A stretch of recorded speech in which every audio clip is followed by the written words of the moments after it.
Naaman, panglima Raja Aram, adalah seorang terpandang di hadapan tuannya dan sangat disayangi. Sebab oleh dia, Tuhan telah memberikan kemenangan kepada orang Aram. Tetapi orang itu, seorang pahlawan tentara, sakit kusta. Orang Aram pernah keluar bergerombolan dan membawa tertawan seorang anak perempuan dari negeri Israel. Ia menjadi pelayan pada istri Naaman. Berkatalah gadis itu kepada nyonyanya, "Sekiranya tuanku menghadap nabi yang di Samaria itu, maka tentulah nabi itu akan menyembuhkan dia dari penyakitnya." Lalu pergilah Naaman memberitahukan kepada tuannya, katanya, "Begini-beginilah dikatakan oleh gadis yang dari negeri Israel itu." Maka jawab Raja Aram, "Baik, pergilah, dan aku akan mengirim surat kepada Raja Israel." Lalu pergilah Naaman dan membawa sebagai persembahan 10 talenta perak dan 6.000 shikal emas dan 10 potong pakaian. Ia menyampaikan surat itu kepada Raja Israel yang berbunyi, "Sesampainya surat ini kepadamu, maklumlah kiranya bahwa aku menyuruh kepadamu Naaman, pegawaiku, supaya engkau menyembuhkan dia dari penyakit kustanya." Segera sesudah Raja Israel membaca surat itu, dikoyakannya lah pakaiannya, serta berkata, "Alahkah aku ini yang dapat mematikan dan menghidupkan? Sehingga orang ini mengirim pesan kepadaku, supaya ku sembuhkan seorang dari penyakit kustanya.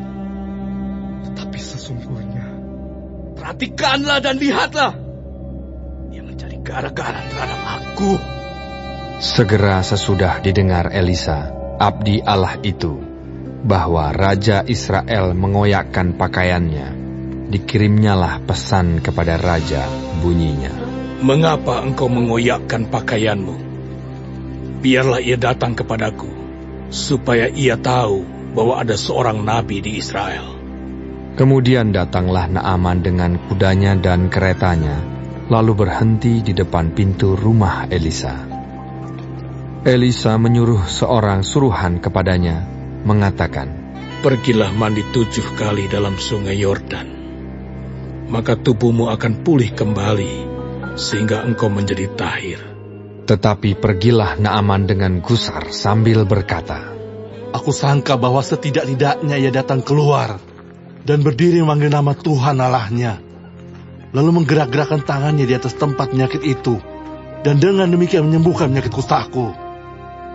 Bukankah Abana dan Parpar, sungai-sungai Damsik, lebih baik dari segala sungai di Israel? Bukankah aku dapat mandi di sana dan menjadi tahir?" Kemudian berpalinglah ia dan pergi dengan panas hati.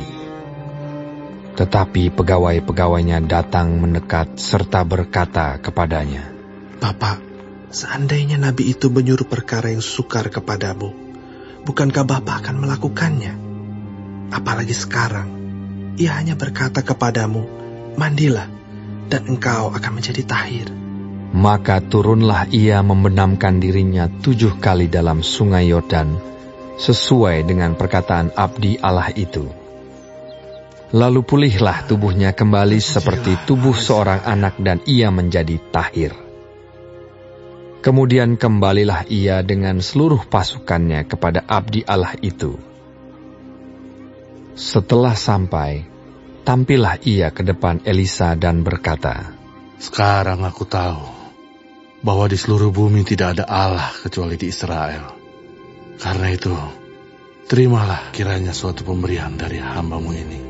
Tetapi Elisa menjawab, "Demi Tuhan yang hidup, yang di hadapannya aku menjadi pelayan, sesungguhnya aku tidak akan menerima apa-apa." Dan walaupun Naaman mendesaknya supaya menerima sesuatu, ia tetap menolak. Akhirnya, berkatalah Naaman, "Jikalau demikian, biarlah diberikan kepada hamba-Mu ini tanah sebanyak muatan sepasang bakal. Sebab hamba-Mu ini tidak lagi akan mempersembahkan korban bakaran atau korban sembelihan kepada Allah lain, kecuali kepada Tuhan. Dan kiranya Tuhan mengampuni hamba-Mu ini dalam perkara yang berikut, apabila tuanku masuk ke kuil Rimon untuk sujud menyembah di sana, dan aku menjadi pengapitnya, sehingga aku harus ikut sujud menyembah dalam kuil Rimon itu, kiranya Tuhan mengampuni hamba-Mu ini dalam hal itu."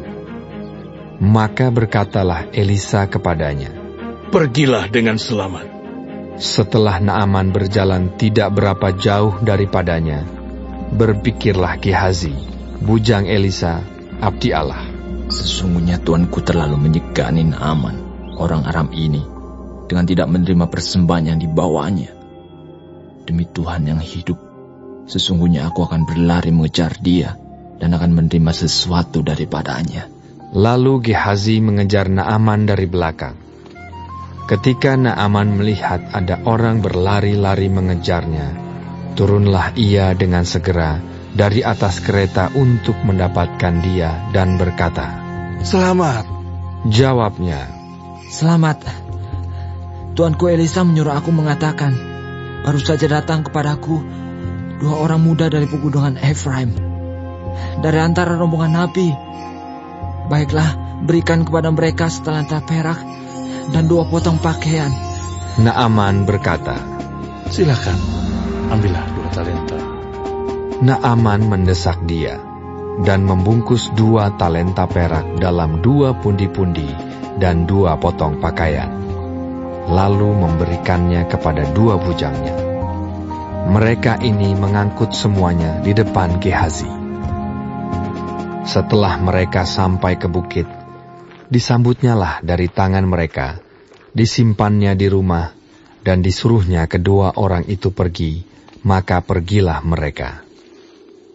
Baru saja Gehazi masuk dan tampil ke depan tuannya, berkatalah Elisa kepadanya, "Dari mana Gehazi?"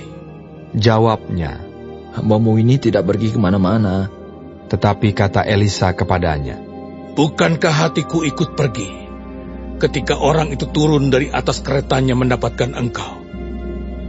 Maka sekarang engkau telah menerima perak, dan dengan itu dapat memperoleh kebun-kebun, kebun zaitun, kebun anggur, kambing domba, lembu sapi, budak laki-laki dan budak perempuan.